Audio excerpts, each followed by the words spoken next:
Thank you for joining us today to begin this journey into the world islands. In a tent on a man-made island off the coast of Dubai, a developer announces plans to start a project which many thought would never see the light of day after the property crash in Dubai.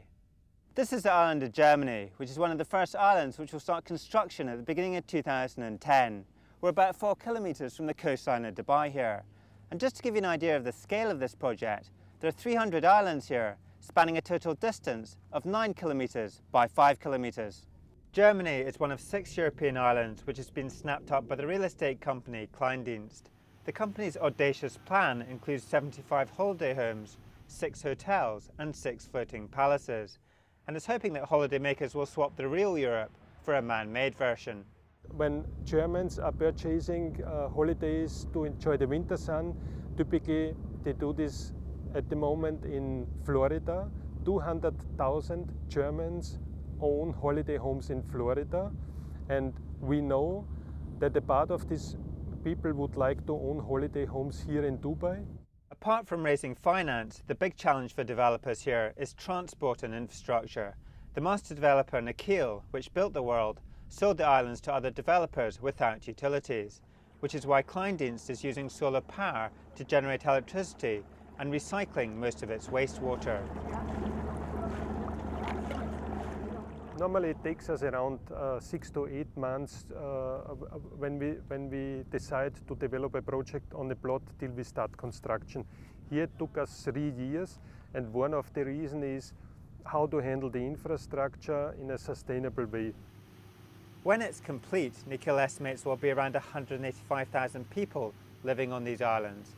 So thousands of construction workers, hotel workers and residents will need to be ferried back and forth.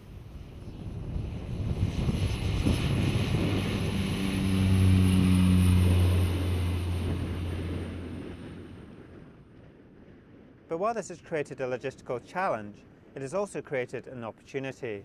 The Dubai-based seaplane company Seawings currently flies tourists over the world, but soon it hopes to be landing them there as well.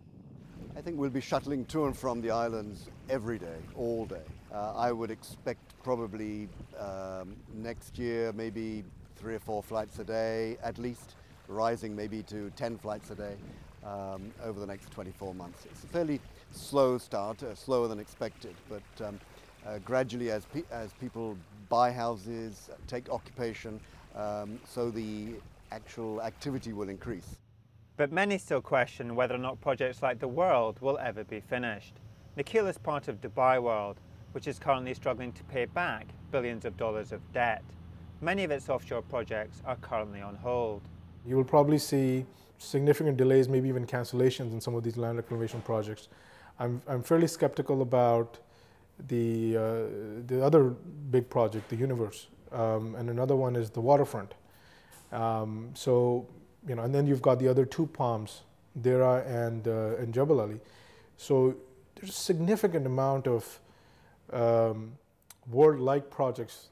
The British entrepreneur Sir Richard Branson stakes his claim to the island of Great Britain 4 years ago in a patriotic publicity stunt. 70% of these islands on the world have now been sold, including Great Britain, and developers are starting to build. But finishing this vast project could still take decades.